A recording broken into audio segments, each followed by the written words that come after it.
Welcome to my YouTube channel S. Kumar Mathematics. Let's start. S Kumar mathematics YouTube channel पर आपका स्वागत है मेरे प्यारे बच्चों। सभी को गुड मॉर्निंग। आज की टॉपिक हम लेकर उतरे हैं क्षेत्रमिति का। क्षेत्रमिति बिहार बोर्ड के क्वेश्चन 10 और 12 नंबर का पूछा जाता है। 10 और 12 नंबर का पूछता है, जिसमें सबसे पहले टॉपिक पढ़ना है वृत्त से संबंधित क्षेत्रफल। तो प्यारे बच्चों, आप क्लास 9th में ही वृत्त के बारे में पढ़े थे और यहां पर थोड़ा सा हमने चर्चा करने की कोशिश किया है वृत्त के बारे में, जो आप लोग पहले से भी जानते हैं। तो सबसे पहले वृत्त के बारे में ये देख रहे हैं कि वृत्त हमने लिया है और इस वृत्त को बीच वाला भाग को हम बोलते हैं केंद्र, और केंद्र के अंदर जितना भाग ये देख रहे हैं इसको बोलते हैं क्षेत्रफल, इसको बोलते हैं वृत्त का क्षेत्रफल। और बाहर वाला ये जो देखते हैं इसे गोल घूमता है, इसको परिधि या परिमाप भी बोला जाता है। तो प्यारे बच्चों, 9th क्लास में ही आप पढ़े हैं वृत्त की परिभाषा, और मैंने यहाँ एक छोटा सा परिभाषा दिया है मैंने कि वृत्त उन बिंदुओं का समूह होता है जो एक निश्चित बिंदु से समान दूरी पर स्थित होता है, और इस निश्चित बिंदु को वृत्त का केंद्र कहते हैं। तो प्यारे बच्चों, हमने वृत्त की परिभाषा देखा। ये केंद्र है, केंद्र से समान दूरी पर है। अगर ये समान दूरी पर नहीं रहेगा तो यह वृत्त नहीं कहलाएगा। इसके बाद इसमें थोड़ा सा चर्चा किया परिधि के बारे में, जो 8, 9 क्लास में ही परिधि के बारे में आप लोग जानते हैं। फिर भी मैंने यहाँ पर थोड़ा सा चर्चा किया है कि किसी वृत्ताकार पथ की कुल लंबाई के माप को वृत्त की परिमाप कहते हैं। जो अभी हमने बताया था आपको कि जो गोल गोल ऐसे घूमता है एकरे हम बोलते हैं वृत्त की परिधि। और यहाँ पर थोड़ा सा चर्चा किया सूत्र के बारे में, जो आप 9th क्लास में ही पढ़ चुके हैं। वृत्त की परिधि की फॉर्मूला होता है 2πr। वृत्त का क्षेत्रफल का फॉर्मूला होता है πr²। वृत्त की त्रिज्या का फॉर्मूला होता है परिधि बटे 2π। वृत्त का व्यास बराबर होता है 2r। इसके बाद टॉपिक अगला है अर्धवृत्त। अर्धवृत्त देख रहे हैं, ये अर्धवृत्त है। ये पूरा को व्यास बोलते हैं और व्यास के आधा भाग को हम बोलते हैं त्रिज्या। ये भी आप 9th क्लास में पढ़ चुके हैं। यहां पर फॉर्मूला लिए हैं खाली। अर्धवृत्त का क्षेत्रफल का फॉर्मूला 1/2πr² होता है।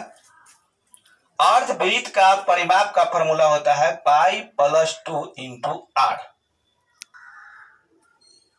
तो प्यारे बच्चों, अभी हम लोग वृत्त के बारे में पढ़े थे, अर्धवृत्त के बारे में जाने थे, और इस चैप्टर में 2 टॉपिक और हैं। एक टॉपिक है त्रिज्यखंड। सबसे पहले ये क्लास 10th में आपके लिए नया टॉपिक है। त्रिज्यखंड क्या है? मैंने यहाँ त्रिज्यखंड की परिभाषा दिया है, किसी वृत्ताकार क्षेत्र का वह भाग जो 2 त्रिज्याओं एवं उनके संगत चाप से घिरा हो उसे त्रिज्यखंड कहते हैं। प्यारे बच्चों, फिगर के माध्यम से ज्यादा समझेंगे। तो देखिए, हम जानते हैं ये वृत्त है, ये वृत्त का केंद्र है, और केंद्र से जो ये रेखा आता है इसको बोलते हैं त्रिज्या। ये भी है त्रिज्या, यहाँ 2 त्रिज्या हो गया, और इसको बोलते हैं चाप। तो 2 त्रिज्या और चाप से घिरे हुए आकृति को हम बोलते हैं लघु त्रिज्यखंड। प्यारे बच्चों, एक बार फिर से, 2 त्रिज्याएं और चाप से घिरा हुआ आकृति को हम बोलते हैं लघु त्रिज्यखंड। अब बाकी जो इस सब भाग देख रहे हैं बच्चों बच गया, तो इसको बोलते हैं दीर्घ त्रिज्यखंड। तो हमें उम्मीद होगा कि लघु त्रिज्यखंड आप समझ गए होंगे।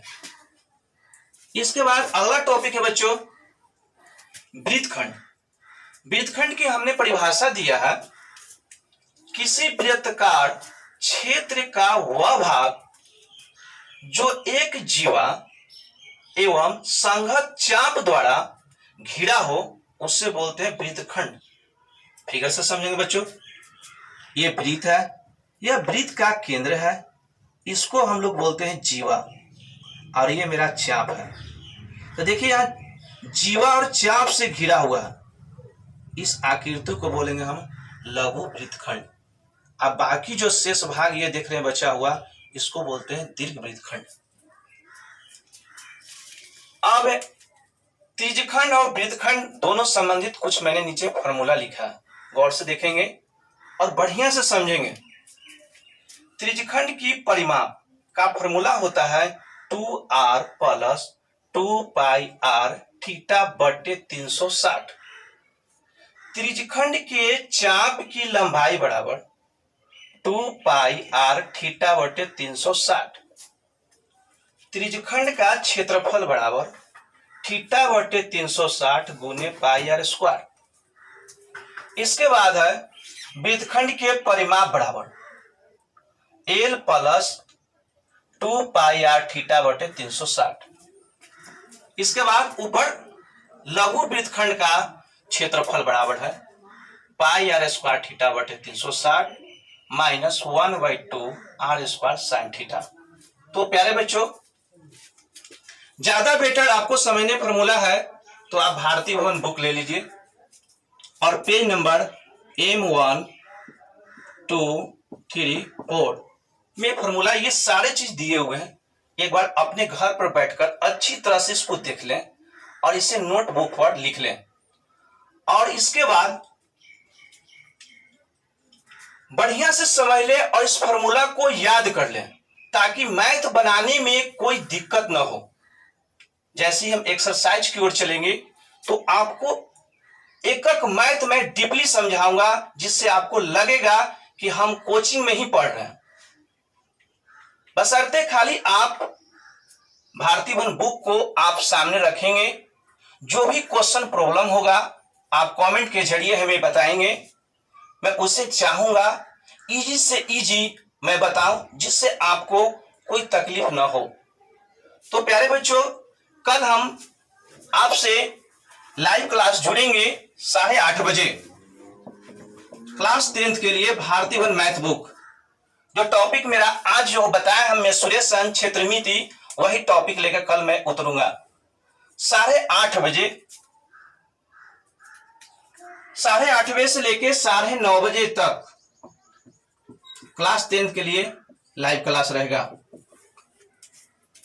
इसके बाद 11 से 12 क्लास 12th के लिए लाइव क्लास मैथ लेकर उतरेंगे और इस लाइव क्लास में आप देखेंगे, गौर से देखेंगे कि किस तरह से मैथ पढ़ना है हम लोग को हो। ये आपको लाइव क्लास में हम बताएंगे। आपसे हमें यही रिक्वेस्ट है कि आप बुक लेकर ही बैठें ताकि क्वेश्चन को डील करने में आसान हो, क्वेश्चन को समझने में आसान हो। मैं यही कहूंगा और कल लाइव क्लास में हमसे जुड़े और इसको शेयर भी करें और लाइक भी करें।